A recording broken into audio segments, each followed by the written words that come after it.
I am so excited to share with you this next episode with Karen Dittman, who's a devoted wife, mother, grandmother, and now author of the empowering book, Thriving in Grace, Unleashing Wellness from a Biblical Perspective. As someone who's gracefully woven her life's experiences into a beautiful tapestry of wisdom, Karen's unique journey, like many of ours, is one that you won't want to miss. In today's episode, we're going to explore how Karen, armed with a master's degree from the seminary, navigates the rewarding yet challenging path of raising her granddaughter. Karen opens up about her daughter's addiction and how it shaped her spiritual journey. Her devotion invites us to reflect on the barriers to a closer relationship with God, offering profound insights and heartfelt encouragement. So whether you're looking to deepen your faith or just seeking guidance in your personal life, Karen's story and wisdom are sure to resonate with you. I hope you'll tune in and be inspired by another grandmother's story of grace, growth, and challenges. Welcome to Grandparents Raising Grandchildren, Nurturing Through Adversity. In this podcast, we will delve deep into the challenges and triumphs of grandparents raising grandchildren. As we navigate the complexities of legal, financial, and emotional support, I invite you to join us on a journey of exploring thoughts, feelings, and beliefs surrounding this growing segment of our society. Drawing from real stories and expert advice, we will explore the nuances of child-rearing for children who have experienced trauma and offer valuable resources to guide you through the intricate journey of kinship care. We'll discuss how we can change the course of history by rewriting our grandchildren's future, all within a supportive community that understands the unique joys and struggles. This podcast was made especially for you. Welcome to a community where your voice is heard, your experiences are valued, and your journey is honored.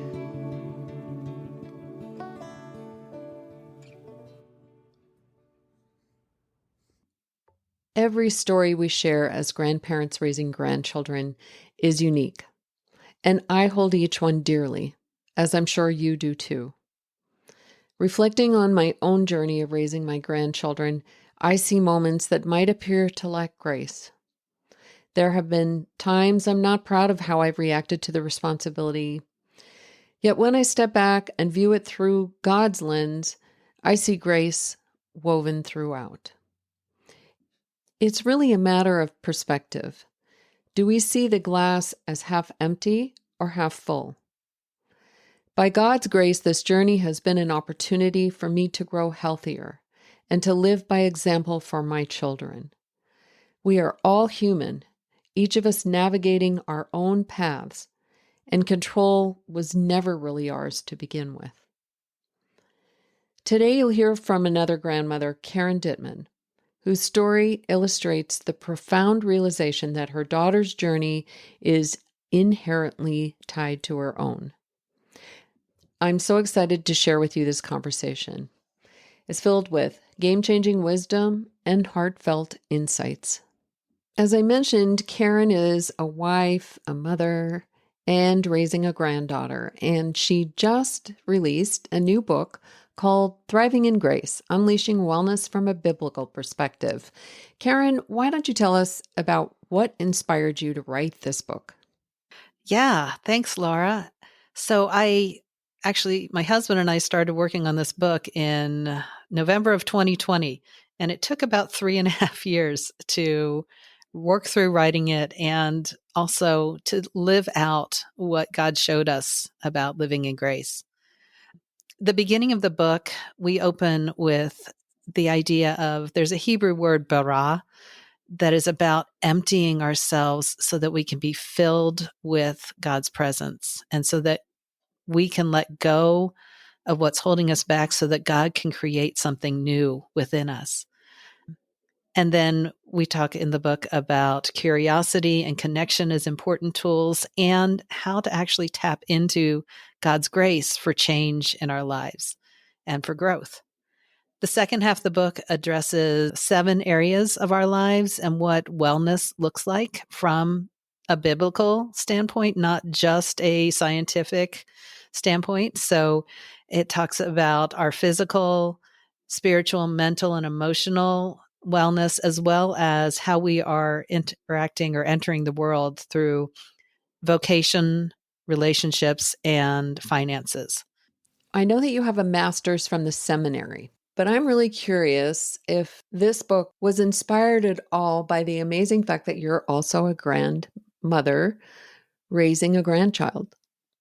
What happened was, as I was in the middle of writing this and crafting and listening to just the things that I needed to know to write this book and doing study, and my husband did so much background study for this book. But anyway, we're in the middle of writing this book when our older daughter, who was, I think she was 19 at the time, had no, she was 20. Anyway, so she was 20 at the time. And she and her daughter and her boyfriend had been living with us. And there was, well, so then her boyfriend, we discovered he was using some really hard, heavy drugs. And he had been abusive towards her. So we told him he wasn't welcome in our home anymore.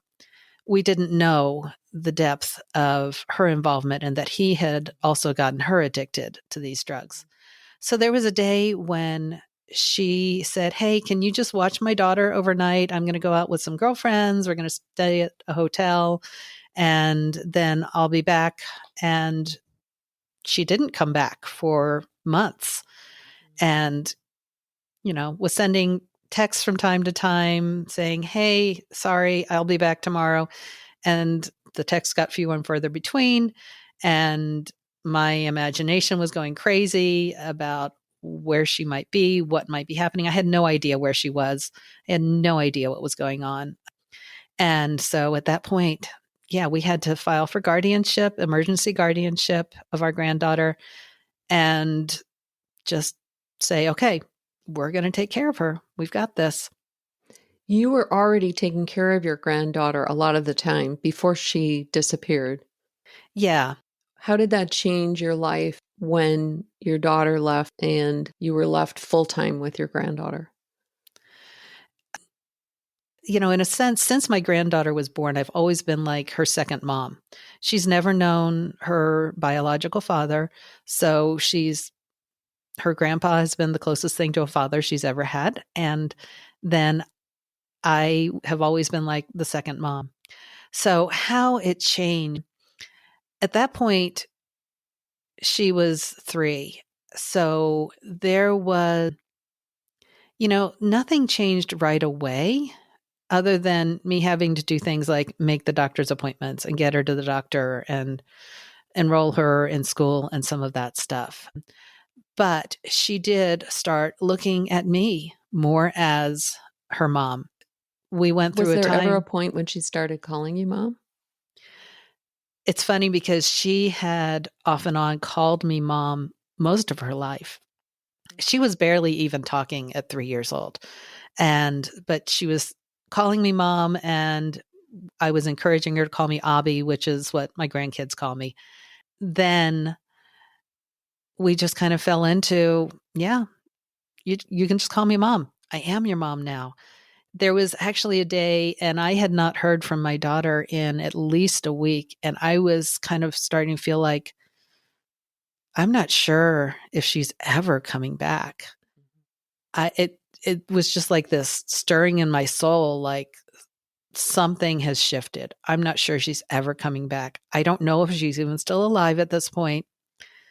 And that same day, my granddaughter looked at me and said, "Will you be my mom now?" Wow.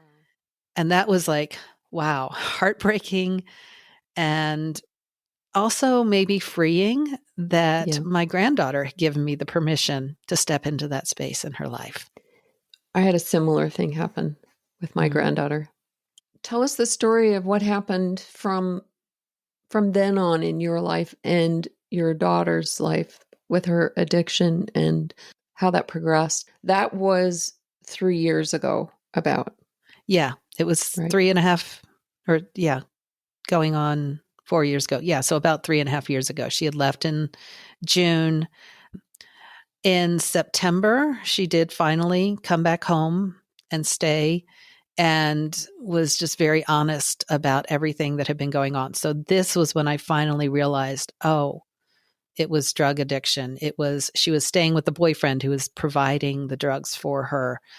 He had been arrested, and she had also said, okay, I'm done with this. She had walked away from him and from that relationship. And so then she came home, and at that point, she asked us to help her get into rehab. But then there's this, hope, okay, she's going to get clean. She's going to be healthy. But no, then she fell back into drug use. So she went back to rehab a second time, and then she left instead of, completing the time she was supposed to spend there. Does your daughter have any other diagnoses as far as neurodiversity or learning disorders? Or She had an anxiety diagnosis when she was a teenager. We had talked to a psychiatrist and didn't do any testing, but quite sure that she has ADHD. And then her daughter has been diagnosed with autism and ADHD. So I see enough that sometimes I wonder if there isn't some level of autism, but she's also really, really good at masking, at just coping and functioning. So that doesn't really show. But when she was a child, some of the things I see now is like, oh, she could have been diagnosed with autism as a child too. So her cycle of addiction and recovery went on for a while. Yeah, it went on. It was probably, I don't know, 4 to 6 months until it got to the point where we recognized she is not trying to stay clean. She is continuing to use drugs, even though we have said you cannot be in our home if you're still using. And it was certainly very unsafe emotionally and physically for her to be using drugs and spending time with her daughter. So my husband said, you need to leave. You can't stay here with us. That must have been anymore. hard for him. It was really hard. Yeah. That took strength from him that he had not experienced in the past. We spoke earlier about the fact that we would do anything to save our children from having to go through these experiences. But we also agreed that there comes a point when we realize, perhaps it's through these experiences, that we can't be responsible for another person's choices. Yeah. Yeah, that's so true. And that was a lesson that I had to learn. As much as I would have wanted to spare her from the pain she endured, homeless, drug addict, this was her. I'll go back. There's another part of it where I kept, people always say, oh, the addict has to hit rock bottom before they're going to turn around. And I kept expecting, oh, well, this is rock bottom. And then she would go down further. Oh, well, surely this is rock bottom. And then she would go down further. And I had to let go of defining rock bottom. And I had to just trust that, we are a Christian family. And I had to trust that God had her on a journey that he could also redeem and do good things in her life. It was really hard to watch, but also I had to let go of my control and my expectations. And honestly, for a while, I had to let go of hope.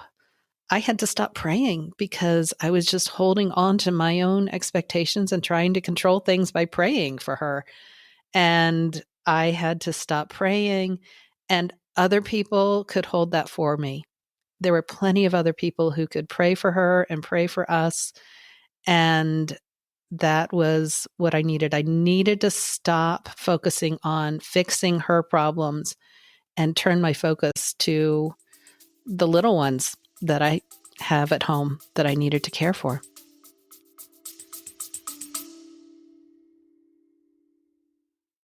I recently received an email from a listener named Laurel. At 61, Laurel and her husband, who's navigating his own health challenges, are now raising their grandson after a series of unimaginable losses. In 2022, they lost their son to a fentanyl overdose. Then just a year ago, they lost their daughter the same way. The morning after, they'd stayed up late together planning her son's third birthday party. Laurel told me that she lives one day at a time.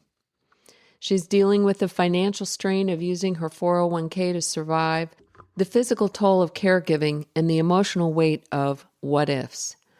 But she also said something that I want everyone listening to hear. She said that just telling her story to people who can relate is refreshing.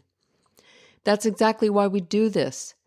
Whether you're navigating addiction in your family, raising a grandchild you didn't expect to be raising, or just trying to find your footing after a loss, we need to hear your story.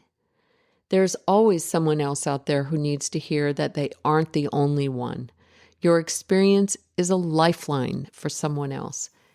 So if you have a story to share, or if you're looking for that community Laurel found, please join our Facebook group or sign up for our newsletter on our website at grandparents-raising-grandchildren.org. Let's keep relating, and let's make sure no one walks this path in silence. Thank you, Laurel, for your courage to share your story with others. There's a certain point, God gives us these children, I believe, and we only have them for a certain time. And then their journey, just like all of our children, is their own. Yeah, that's absolutely true. I've had to go through pain in my own life that I'm sure my mom wishes she could have spared me from. But without going through the hard and the pain, I couldn't and I wouldn't be who I am now. I would not have become strong and resilient. And same thing, my daughter is a strong young woman, and she has gotten clean, and she has seen enough of the really ugly side of addiction that I don't think she'll ever go back there. But not everyone pulls out of that. Mm-hmm. And you shared with me that in May of 2023, that she had a very important transitional experience, which gave her a perspective and gave her strength that helped her get to where she is now. Yeah, she was living on the streets in Denver. She did not want to be living this life anymore. And as much as she wanted to walk into a clinic and say, I need help me get clean, just the anxiety and the unknown, she could not bring herself to do it. And she actually said, God, I think I need to be arrested. And she had some outstanding warrants, so she knew if the police found her, she would be arrested.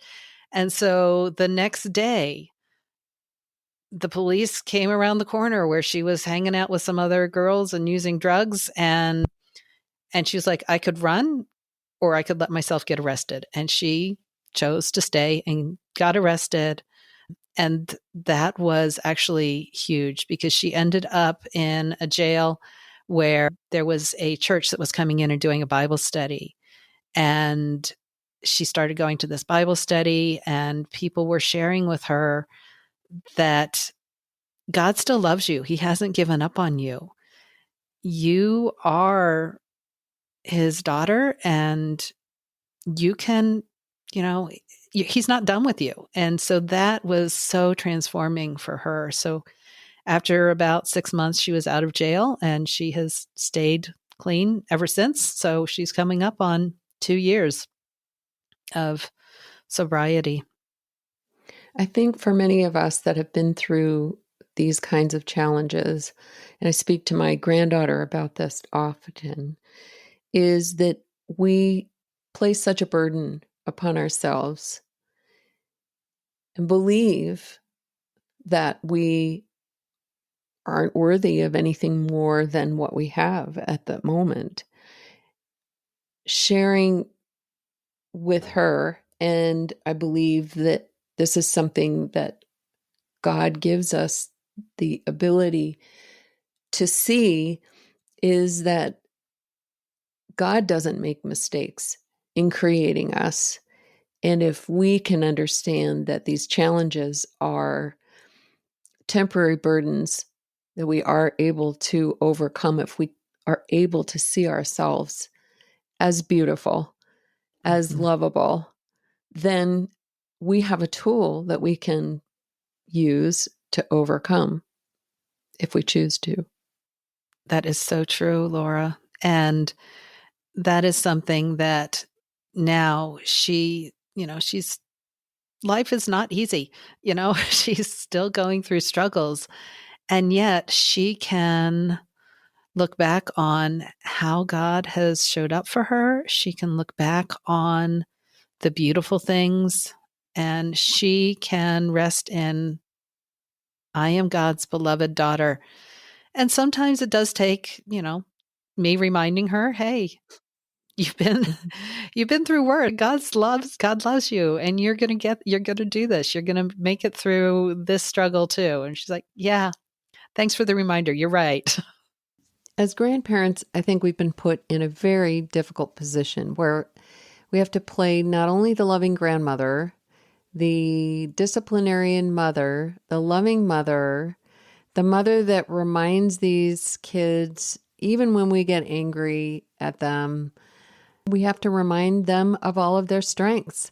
And I know my granddaughter has lots of challenges, lots to overcome, lots of trauma, and some behavioral disorders and physical disorders because of the drugs that her mother did in utero. It's very challenging. I have to give myself a lot of grace. I'm pretty honest with the kids and share with them how difficult it is, but that's the choice that I made when we became their guardians. I think so too, because there's this sense of it's not supposed to be this way. And my husband and I wrestle with this a lot, that we have a daughter who was born late, right before our 25th anniversary. So, I found out I was pregnant right before our 25th anniversary. But so, we have an 11-year-old daughter. And if things were as they are supposed to be, it would be just the three of us, and we'd be hanging out and we'd be having adventures. And instead, we have an 11-year-old who has to be big sister to her niece, and our granddaughter with her own struggles, between mental health and trauma, because she witnessed the abuse that her mom was experiencing. So between the mental health issues and the trauma and the behaviors that have arisen out of that, that impacts how she shows up in the family. And so, yeah, there are times there can be anger, there can be just, God, why did you make, and even our 11-year-old, when she was younger, was traumatized and exposed to a certain extent to what was going on with our daughter and her boyfriend, not as much as our granddaughter, but she was also, you Oh, know, yeah. she was not the central child that she could have been. And it's difficult to separate all these Yeah, conversations from our daily life. You're on the right. phone, getting a call, you're upset because you don't know where your daughter is, or she's just had Mhm, a drug overdose, or a call from a police officer, and you have an 11-year-old in the household mhm. who is aware of your emotions. So having these conversations with these multiple generations is, you know, it's challenging, but also I have found, I don't know if this has been the same for you, that the discussions are liberating in a way, because children these days, unlike the first child, I should say, in my situation today, I have children that are still in their 20s and 30s. I have grandchildren. I have grandchildren I'm raising. And I might have avoided conversations about some of these things, but the reality in today's world is that it's tough, it's rough, and it calls for a lot of grace. Although we filter, the conversations between my husband and I might be more realistic, and we filter for the kids, we're still talking about things that I think they need to know about. You mentioned to me that your daughter, who became addicted, was exposed to fentanyl. Well, I have a grandson who became addicted to fentanyl through being offered a drug that was laced with it that he did not know about it. And within a week, he was addicted. And Mm. his girlfriend, I should say, she stopped breathing in my daughter's home. Hmm. And my daughter happened to be a nurse and happened to have Narcan on her. So she was able to revive her. My daughter had no idea this was going on in her own house. These are things that happen today Mm-hmm. that we have to be able to have conversations with 5-year-olds or 9-year-olds, Yeah.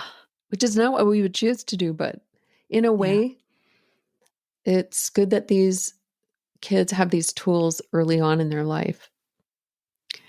Yeah, it is. And mhm. Yeah, you're talking about your daughter and your grandson's girlfriend.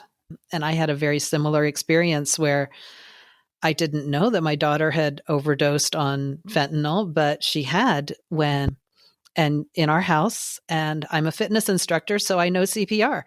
So I'm on 911 and doing CPR, and the paramedics showed up with Narcan. And yeah, so there are conversations that we do need to have with these young ones about the world where somebody is like, "Oh, I just want to take, something to take the edge off my anxiety." And, Yeah. somebody else will be like, "Oh, well, here, I have a friend whose son did that, thought he was taking Xanax, never woke up the next morning." Yeah. And they're left with, "My kid died of a fentanyl overdose because he thought he could trust the person who was giving him an anti-anxiety pill." And death is like a video game for a lot of kids now, right? Mm. You know, you Yeah. you're you're angry or upset, so you shoot somebody. And those the ramifications that are so instant in today's world for these children, those are conversations we need to have with them Yeah. that I might not have had with my children. Mhm. Yeah. Yeah. Those are such heavy conversations, such heavy things. We hate Yeah, to talk about them, but I know. they're part of what have made us to be the resilient women that we are today, so that we have the ability to give these grandchildren a greater legacy. Yes, I hope so. I hope so. And again, even with the grandkids, even with the little ones, I want to spare them the pain, but I know that working through pain and walking through pain will make them stronger. Is there anything else that you'd like to share with the listeners before we end our conversation today? Something that I say to myself often, and I have said to my kids, is that this is going to be hard, but it's going to be worth it. And when I am going through all of the difficult things going on with my granddaughter or any of my kids, and I just want it to stop, I just want to break. I just want to get off that hamster wheel. And God says, "No, You're not getting off of the hamster wheel, but I'm going to meet you there where you are. And that is the thing that makes it worth it. It's hard and it's worth it because I find that God meets me right there in the middle of the crazy, in the middle of the pain. And He knows, He gets it. He went through it too. He went through it too. I think just knowing that there is someone there to share the burden with you when you feel that alone is the relief. Yeah. Can be the Yeah. relief. Mm-hmm. Yeah.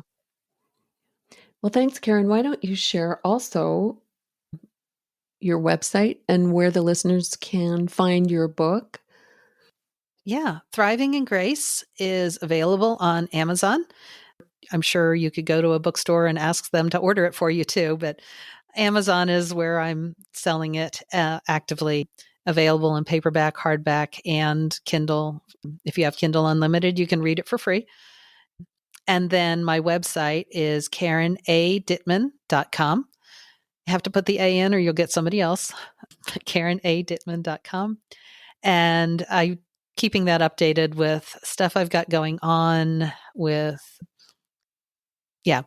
there's a quiz that I have up at the top of my website. I talked a minute ago about feeling like life is a hamster wheel, and I've got a quiz about how fast is your hamster wheel spinning.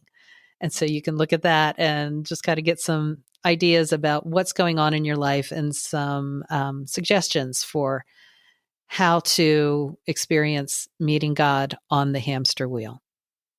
Great. Well, thanks for your time today, Karen. It was a pleasure. It was great to talk to you. Great to get to know you, Laura. Thank you. Nice to meet another grandmom. Yes, always is. We're not alone. No, thanks. Thanks for joining us today for another episode of Grandparents Raising Grandchildren, Nurturing Through Adversity. I encourage you to share both your challenges and your successes with us. Your story is undoubtedly one someone else needs to hear. Submit your stories to the links provided in the podcast information. Your contributions will enrich upcoming conversations, creating a more supportive community in which we can learn and grow together. Are you raising children that may have issues with their body image? Then you don't want to miss next week's game-changing episode with Jessica Setnick. She's a trailblazer in eating disorder care. Known for her remarkable ability to translate complex topics into practical tools, Jessica shares a fresh, eye-opening perspective on nurturing a positive body image in youth. We're going to explore the subtle cues that inform self-perception, practical strategies to guide the younger generation towards self-love, and how healing your inner eater can make all the difference. Tune in to discover insights that will empower you and the youth in your care like never before. Unravel the secrets to promoting a healthier self-image, one conversation at a time. I hope you'll join us on this enlightening journey. Thank you for tuning in to Grandparents Raising Grandchildren, Nurturing Through Adversity. Remember, you are not alone. Together we can find strength and hope in the face of adversity. Peace be with you, and I pray that you find some time this week to listen to your inner wisdom amongst the noise and the pandemonium of this world.